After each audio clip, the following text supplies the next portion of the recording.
నమస్కారం ETV news కి స్వాగతం. ముందుగా ముఖ్యాంశాలు. మరో ధృవతారను కోల్పోయిన తెలుగు సాహితీ ప్రపంచం. జ్ఞానపీఠ్ పురస్కారం గ్రహీత సినారే కన్నుమూత. అధికార లాంఛనాలతో ఎల్లుండి అంత్యక్రియలు.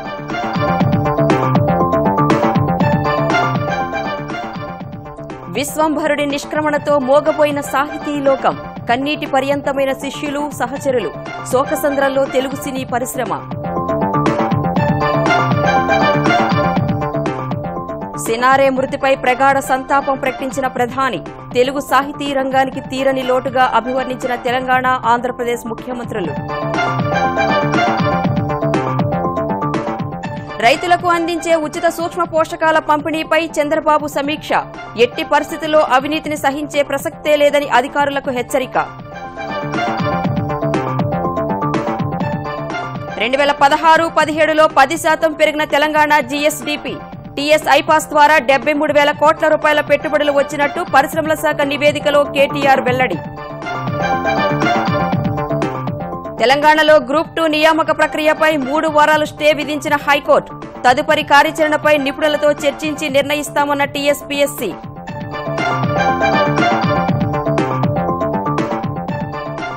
నీట్ ఫలితాల విడుదలకు సుగమమైన మార్గం.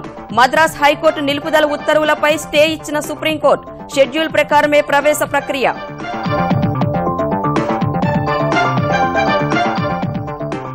రాష్ట్రపతి ఎన్నికల్లో అధికార కూటమి అభ్యర్థిపై కమలదళం కసరత్తు. మిత్రపక్షాలు, ప్రతిపక్షాలతో సంప్రదింపులు జరిపేందుకు 3 సభ్యుల కమిటీ ఏర్పాటు.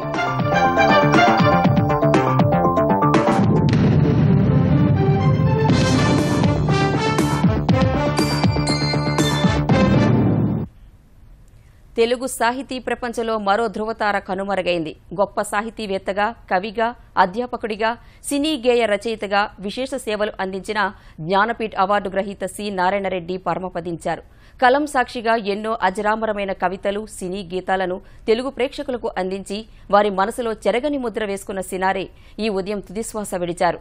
చివరి నిమిషం వరకు కవితలు, గేయ రచనలోనే జీవించిన ఆయన తిరిగిరాని లోకాలకు వెళ్లిపోగా కుటుంబ సభ్యులు సహా సాహితీ, సినీ లోకం శోకసంద్రంలో మునిగిపోయింది.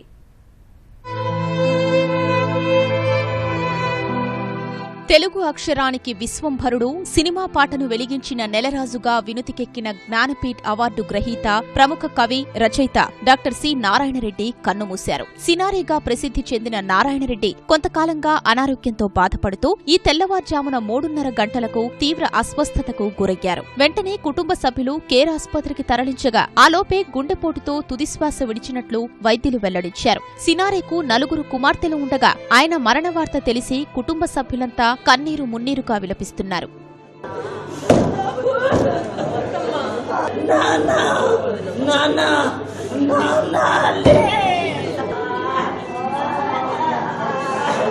పాటలు మార్నింగ్ వాక్లో రాసి వచ్చేవాళ్ళు. తనకి అనిపించింది రాసుకొని వచ్చేవాళ్ళు. మాకు రాగానే వినిపించేవాళ్ళు. ఏ సినిమా నడుస్తుందో ఆ పాటలు మేము విని ఎంజాయ్ చేసేవాళ్ళం. 3-4 మంత్స్ నుంచి కొంచెం డల్ అయ్యారు. బట్ కవిత్వం అది అట్లాగే రాస్తూనే ఉన్నారు. ఈ 1 వీక్ నుంచి ఇంకొంచెం సిక్ అయ్యారనమాట. ఈరోజు అంటే ఇంట్లోనే, కాకపోతే మాకు హోప్ ఉండింది, అందుకని మళ్ళీ హాస్పిటల్కి తీసుకెళ్ళి చూసాం, కానీ అప్పటికే లేరు. సాహితీవేత్తలు, సినీ ప్రముఖులు పెద్ద ఎత్తున హైదరాబాద్లోని సినారే నివాసానికి చేరుకుని ఆయనకు నివాళులు అర్పిస్తున్నారు. సాహిత్యం, గేయ రచనలో సినారే శిష్యులైన సుద్దాల అశోక్ తేజ, గజల్ శ్రీనివాస్ వంటి వారు తమ గురువు పార్థివ దేహాన్ని చూసి బోరున విలపించారు.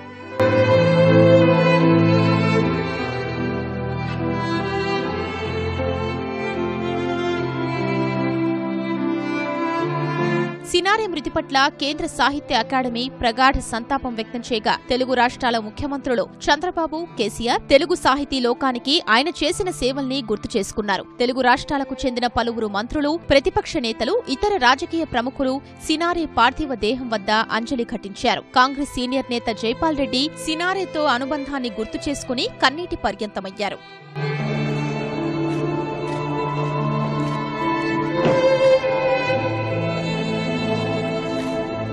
అమెరికాలో ఉన్న సినారే కుటుంబ సభ్యులు స్వదేశానికి పయనమవగా ఎల్లుండి హైదరాబాద్లోని మహాప్రస్థానంలో పోలీసు లాంఛనాలతో అంత్యక్రియలు నిర్వహిస్తారు.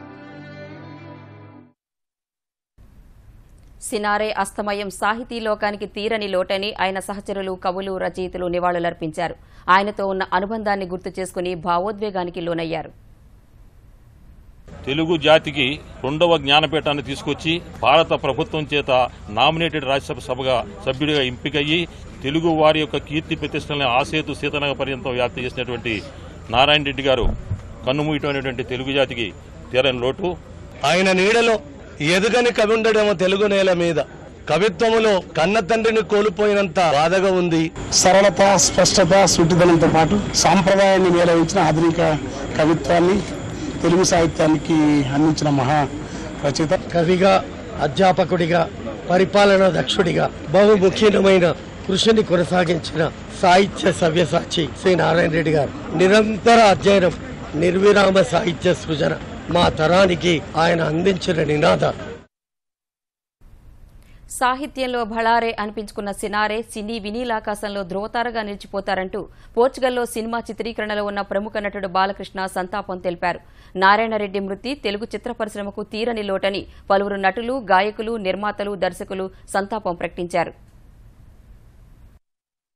చెన్నైలో ఉన్నప్పటి నుంచి 1980 నుంచి కూడా ఆయనతో నాకు సత్సంబంధాలు ఉన్నాయి. ఎక్కడ కనిపించినా చాలా ఆప్యాయంగా పలకరించేవారు. నారాయణరావు గారు లేరు అంటాం అన్నది వ్యక్తిగతంగా నాలాంటి వాళ్ళకి, సాహిత్య లోకానికి, సినిమా లోకానికి కూడా తీరని లోటు. నారాయణ రెడ్డి గారు నాకు అక్షర భిక్ష పెట్టినటువంటి మహానుభావుడు. నేను కంఠం విప్పిన తర్వాత అందరి దృష్టిలో పడడానికి ఆయన పాటలు చాలా ఎక్కువ కారణం. ఆయన మనసులాగానే ఆయన మరణం కూడా అనాయాసంగా జరిగింది. నేనే రాజు నేనే మంత్రి సినిమాకి ఏదో ఒక పాట, ఆయన పాత పాట వాడాం.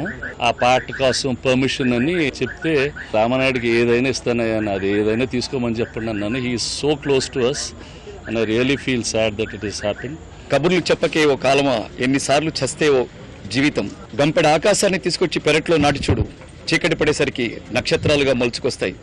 ఏం సాహిత్యం అది! అనుబంధం, ఆత్మీయత అంతా పుట్టుకొని ముందే చెప్పిన వేదాంతుడికి, అనంతుడికి, కవితండ్రికి పాఠాభివందనం, పాదాభివందనం.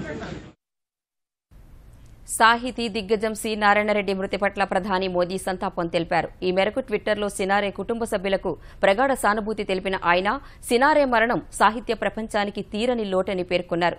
తెలుగు రాష్ట్రాల మంత్రులు, ఇతర రాజకీయ ప్రముఖులు కూడా సాహిత్యానికి నారాయణరెడ్డి చేసిన సేవలను గుర్తు చేసుకున్నారు. తెలుగు ప్రజలు గొప్ప సాహితీ ఆణిముత్యాన్ని కోల్పోయారని సుప్రీంకోర్టు న్యాయమూర్తి జస్టిస్ ఎన్వీ రమణ సంతాపం తెలిపారు. పరమపదించే వరకు కూడా సాహిత్యంలో మునిగి తేలిన మహనీయుడు వారు. వారి లేని లోటును తీర్చే పరిస్థితి ఎవరికీ ఉండదు. వారి స్మృతిలో ఏం చేయాలనేది తప్పకుండా ముఖ్యమంత్రి గారు నిర్ణయిస్తారు. ఎందుకంటే వారు సహజంగానే సాహిత్య ప్రియుడు, సినారే గారికి గొప్ప అభిమాని. ఆయన కాలేజ్ టైంలో ఉన్నప్పుడే మంచి మంచి కవితలు రాసేవారు. ఎప్పుడైతే ఫిలిం ఇండస్ట్రీకి వచ్చి మరి ఎన్టీ రామారావు గారికి చాలా క్లోజ్, జాతీయ స్థాయిలో తెలుగు వాళ్ళకి మంచి పేరు తీసుకొచ్చిన వ్యక్తి మన నారాయణ రెడ్డి గారు. ఆధునిక కవితా యుగంలో తెలుగు కవిత్వానికి వని తెచ్చినటువంటి మహనీయుడు నారాయణ రెడ్డి గారు పరమపదించడం అనేటటువంటిది తెలుగు ప్రజలందరికీ కూడా గొప్ప లోటు. వారి ఆత్మకి శాంతి కలగాలని చెప్పేసి కోరుకుంటున్నాను. ఆధునిక తెలుగు సాహిత్యానికి వన్నెలద్దిన మేరు నగధీరుడు సి నారాయణరెడ్డి. తెలుగు అక్షరానికి జ్ఞానపీఠాన్ని అందించిన విశ్వంభరుడాయన. తెలుగు సాహితీ ప్రస్థానాన్ని దిగంతాలకు చేర్చిన నిత్య సాహిత్య కృషీవలుడు. కవిగానే కాకుండా పండితుడిగా, పరిశీలకునిగా తెలుగు సాహిత్య వినీలాకాశంలో జేజేలు అందుకున్న సాహితీ సార్వభౌముడైన. తెలుగు సినీ పాటకు కావ్య సౌందర్యాన్ని, కొత్త పలుకుబడులను, జానపద మాధుర్యాన్ని అద్దిన మహోన్నతుడైన. తెలుగు నుడికారాన్ని, అక్షరాన్ని, పలుకుబడిని నిలబెట్టిన సినారే సాహితీ లోకంలో అస్తమించని రవిగా వెలుగులు పంచుతూనే ఉంటారు. మానవుడికి ప్రకృతికి ఉన్న సంబంధాన్ని మానవీయ భావనతో తెలిపే ఆలోచనాత్మక కావ్యమైన విశ్వంభరతో విశ్వ సాహితీ పీఠంపై తనదైన ముద్ర వేసి జ్ఞానపీఠ్ అవార్డును అందుకున్న సింగిరెడ్డి నారాయణరెడ్డి కరీంనగర్ జిల్లా సిరిసిల్ల తాలూకాలోని హనుమాజీపేటలో బుచ్చమ్మ మల్లారెడ్డి దంపతులకు 1931 జూలై 29న జన్మించారు. పాఠశాల విద్య వరకు జిల్లాలోనే పూర్తి చేసి ఇంటర్మీడియట్ కోసం హైదరాబాద్ వచ్చిన సినారే అక్కడే ఎంఏ పూర్తి చేసి 1950 1954లో ఆంధ్రోపన్యాసకునిగా ఉద్యోగంలో చేరారు. కళాశాల విద్యార్థిగా ఉన్నప్పుడే శోభా పత్రికకు సంపాదకత్వం వహించారు. అప్పుడే ప్రహ్లాద చరిత్ర, సీతాపహరణం వంటి పద్యనాటికలు, భలే శిష్యులు తదితర సాంఘిక నాటకాలు రచించగా 1953లో నవ్వని పువ్వు సంగీత నృత్య నాటిక ప్రచురితమైంది. 1955 నాటికే కర్పూర వసంతరాయలు, నాగార్జున సాగరం, విశ్వనాథ నాయుడు వంటి కథా కావ్యాల్ని వెలువరించారు. రాయడమే కాదు, శ్రావ్యంగా పాడడంలో కూడా ప్రతిభను కనబర్చే సినారే ప్రసిద్ధ దర్శక నిర్మాత బిఎన్ రెడ్డి దృష్టిని ఆకర్షించారు. తరువాత ఎందరో సినీ ప్రముఖులతో పరిచయం ఏర్పడగా 1960లో ఎన్టీఆర్ తో పరిచయం సినారే జీవితాన్ని మలుపు తిప్పింది. ఎన్టీఆర్ నటించిన గులేబకావళి కథ చిత్రానికి పాటలు రాసి తెలుగు చిత్రసీమలో ప్రవేశించారు. నన్ను దోచుకుందువటే వన్నెల దొరసాని, కన్నులలో దాచుకొందు నిన్నే నా స్వామి, నిన్నే నా స్వామి, నన్ను దోచుకుందువటే. ఆ తర్వాత అనుబంధాలు, ఆత్మబంధువు, రక్త సంబంధం, కులగోత్రాలు ఇలా వరుస చిత్రాలకు పాటలు రాసిన సినారే జమీందార్ సినిమాలో పువ్వునై కురుల్లో పొంచి ఉండును, పూజాఫలం చిత్రంలోని నిన్నలేని అందమేదో పాటలు ఆయన నవ్య అభివ్యక్తిని చాటాయి. నలేని అందమేదో నిదురలేచెనెందుకో, నిదురలేచెనెందుకో. చిన్నతనంలోనే సినారేకు పట్టుబడిన హిందీ బాణీలు, ఉర్దూ గజల్లు ఆయన పాటల్లో కొత్తదనానికి దోహదం చేశాయి. పూజా ఫలంలోని పగలే వెన్నెల, జగమే ఊయలా గీతంలోని ముక్తాయింపులు గజల్ల అంత్యప్రాసాన్ని స్ఫురింపజేస్తాయి. చైనా టౌన్ సినిమాలోని బారు బారు దేఖో గీతాన్ని భలే తమ్ముడు చిత్రంలో ఎంతవారు గాని వేదాంతులైన గాని అంటూ రాసి మెప్పించిన సినారే జంజీర్ సినిమాలోని యారీ మేరీ జిందగీ గీతాన్ని స్నేహమేరా జీవితం, స్నేహమేరా శాశ్వతం అనే పాటగా నిప్పులాంటి మనిషి చిత్రంలో రాశారు. స్నేహమే నా జీవితం, స్నేహమేరా శాశ్వతం, స్నేహమే నాకున్నది, స్నేహమేరా పెన్నిధి, స్నేహమే స్నేహమే నా జీవితం, స్నేహమేరా శాశ్వతం. పింగళి వారి తరువాత ఎన్నో మానుమూల తెలుగు పదాల్ని సినిమా పాటలో ఏర్చి కూర్చిన సినారే అమ్మకు చెల్ల, చాంగురే, మగరేడు, వగకాడు, మచ్చకంటి, మజ్జారే, ఎలగనాగు లాంటి ప్రాచీన పదాలు, పున్నమిరెమ్మ, పిండి వెన్నెల, పూల ఋతువు, మబ్బులవాడ, మల్లెలమేడ, నీలికురుల జవరాలు ఇలా ఎన్నో పదాల్ని తన పాటల్లో పలికించారు. ముత్యాల ముగ్గు సినిమాలోని గోగులు పూచే, గోగులు కాచే, ఆలుమగలు సినిమాలోని చిగురేసే, మొగ్గేసే, అమ్మమాట సినిమాలోని మాయదారి సిన్నోడు తెలుగు పలుకుబళ్ల ఆయనిచ్చే ప్రాధాన్యాన్ని చెబుతాయి. పొద్దు పొడిచే ఓ లచ్చ గుమ్మాడి, పుత్తడి వెలుగులు కొత్తగా మెరిసే ఓ లచ్చ గుమ్మాడి, పొద్దు పొడిచే ఓ లచ్చ గుమ్మాడి, పుత్తడి వెలుగులు కొత్తగా మెరిసే ఓ లచ్చ గుమ్మాడి. శృంగార ప్రణయ సమ్మిళితమైన యుగల గీతాల రచనలో సినారే ఎక్కడా హుందాతనం దెబ్బతినకుండా రాయడంలో తనదైన ముద్ర వేశారు. తాండ్ర పాపారాయుడు సినిమాలోని అభినందన మందారమాల, చెల్లెలి కాపురంలోని పరిమళించు వెన్నెల నీదే, కురుక్షేత్రంలో మ్రోగింది కళ్యాణ వీణ, స్వాతిముత్యంలోని మనసు పలికే మౌనగీతం పాటలు ఇందుకు ఉదాహరణలు కాగా అల్లూరి సీతారామరాజు చిత్రంలోని వస్తాడు నారాజు పాట ఉదాత్తమైన అనురాగానికి చిహ్నం. నారాజు ఈ రోజు రానే వస్తాడు నెలరాజు ఈ రోజు, కార్తీక పున్నమి వేళలోన కలికి వెన్నెల కెరటాల పైన. వృత్తిరీత్యా ఉపాధ్యాయుడైన సినారే పాటల్లో సూక్తులు, హితోక్తులు, కోకొల్లలు, పుట్టినరోజు పండుగే అందరికీ పుట్టింది, ఎందుకో తెలిసింది ఎందరికంటూ జీవన తరంగాలలో రాసిన సినారే చదువురాని వాడవని దిగులు చెందకు అంటూ ఆత్మబంధువులు ధైర్యం చెబుతారు. నీ ధర్మం, నీ సంఘం, నీ దేశం నువ్వు మరువద్దు అని కోడలు దిద్దిన కాపురంలో రాసిన సినారే ఎవరికీ తలవంచకు, ఎవరినీ ఎదిరించకు అని నిండు సంసారం సినిమాలో వెన్నుతట్టి ప్రోత్సహిస్తారు. ఇలా సాగిన సినారే సినీ ప్రయాణం 3500 గీతాల వరకు సాగితే ఆయన కలం నుంచి పద్య కావ్యాలు, గేయ కావ్యాలు, వచన కవితలు, గద్యకృతులు, సంగీత నృత్య రూపకాలు, బుర్రకథలు, గజల్స్, వ్యాసాలు, విమర్శన గ్రంథాలు, అనువాదాలు ఎన్నో జాలువారాయి. 1953లో ప్రచురితమైన నవ్వని పువ్వు సంగీత నృత్య నాటికతో మొదలైన ఆయన ప్రస్థానం ఆయనకు అత్యున్నత సాహితీ పురస్కారం జ్ఞానపీఠ్ అవార్డును అందించిన విశ్వంభర మహాకావ్యంతో మహోన్నత స్థాయికి చేరింది.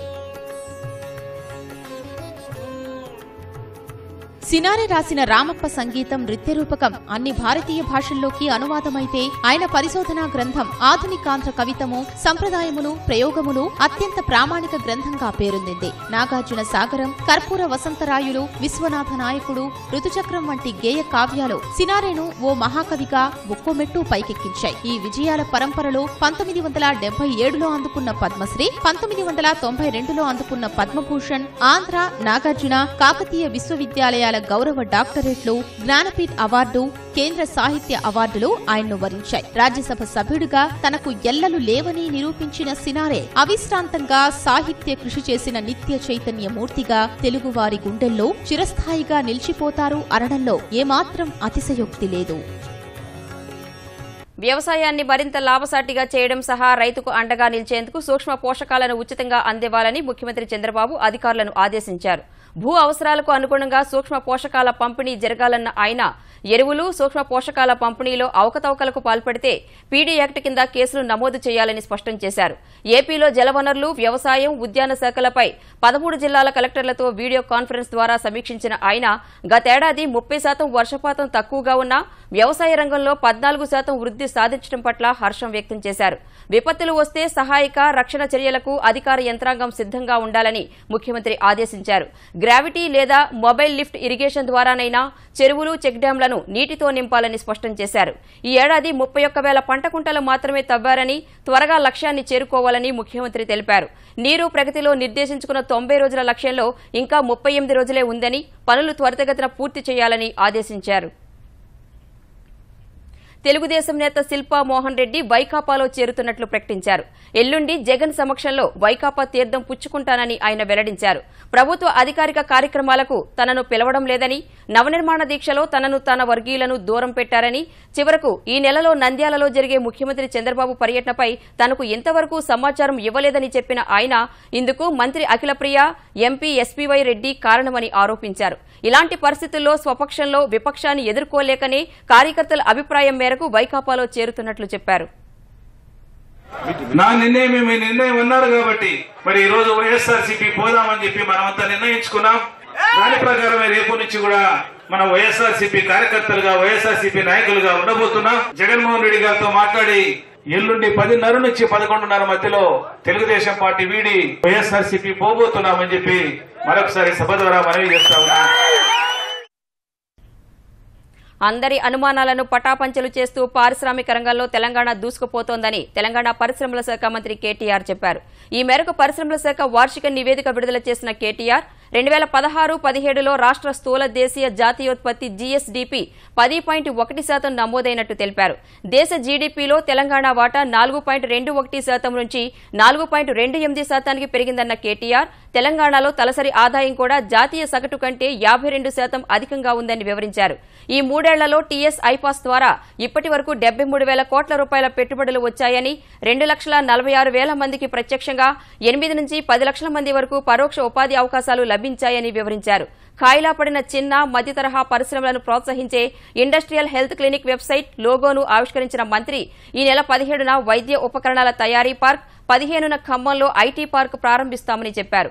యాదాద్రి జిల్లా దండు మైలారంలో గ్రీన్ ఇండస్ట్రియల్ పార్క్, వరంగల్లో మెగా టెక్స్టైల్ పార్క్ 2 నెలల్లో ప్రారంభిస్తామని చెప్పారు. హైదరాబాద్ ఔషధ నగరి మొదటి దశ వచ్చే ఏడాది చివరి నాటికి పూర్తి చేస్తామని వివరించారు. విధానాలు తీసుకురాగానే ప్రభుత్వాలు నిర్లిప్తంగా కూర్చుంటే పనులు కావు. ఆ విధానాలకు సమర్థవంతమైన నాయకత్వం, నిబద్ధతతో పనిచేసే ఉద్యోగులు అన్ని తోడవుతేనే ఏ రాష్ట్ర ప్రభుత్వానికైనా కూడా గణనీయమైన పురోగతి సాధించేదానికి అవకాశం ఉంటుంది. 15 రోజుల్లో అనుమతులు ఇస్తామని చెప్పినప్పుడు ముందు చాలా మంది ఆశ్చర్యపోయారు, అనుమానాలు వ్యక్తం చేశారు. సాధ్యం అవుతుందా అన్నప్పుడు ముఖ్యమంత్రి గారు ఒకటే చెప్పారు, ప్రజలకి మేలు చేయాలి అన్నప్పుడు, ఉపాధి కల్పనే ధ్యేయంగా పరిశ్రమలు రావాలి అనుకున్నప్పుడు తప్పకుండా అందరూ కూడా సహకరిస్తారు. మంచి మనసుతో చేసే ఏ కార్యక్రమానికైనా మద్దతు వస్తుందని చెప్పారు. అన్న విధంగానే ఈ రోజు 3,820 పైచిలుకు అనుమతులను గడిచిన 2 సంవత్సరాల్లో 10 నుంచి 15 రోజుల కంటే తక్కువ వ్యవధిలో ఇవ్వడం జరిగింది. గ్రూప్ 2 ఉద్యోగాల నియామక ప్రక్రియకు బ్రేక్ పడింది. నియామక ప్రక్రియపై 3 వారాల స్టే విధిస్తూ హైకోర్టు మధ్యంతర ఉత్తర్వులు జారీ చేసింది. 3 వారాల్లో పూర్తి వివరాలతో కౌంటర్ దాఖలు చేయాలని తెలంగాణ ప్రభుత్వం టీఎస్సీపీఎస్సీని ఆదేశించింది. 2 సార్లు దిద్దిన జవాబు పత్రాలను మూల్యాంకనం చేయడంపై అభ్యంతరం వ్యక్తం చేస్తూ దాఖలైన వ్యాజ్యంపై హైకోర్టు విచారణ చేపట్టగా దిద్దుబాట్లు ఉన్న జవాబు పత్రాలను మూల్యాంకనం చేయాలన్న విజ్ఞప్తిని గతంలో కొట్టివేసిన అంశాన్ని పిటిషనర్లు వివరించారు. ఈ వాదనను పరిగణలోకి తీసుకున్న కోర్టు గ్రూప్ 2 నియామక ప్రక్రియను 3 వారాలు నిలిపివేస్తూ మధ్యంతర ఉత్తర్వులు జారీ చేసింది.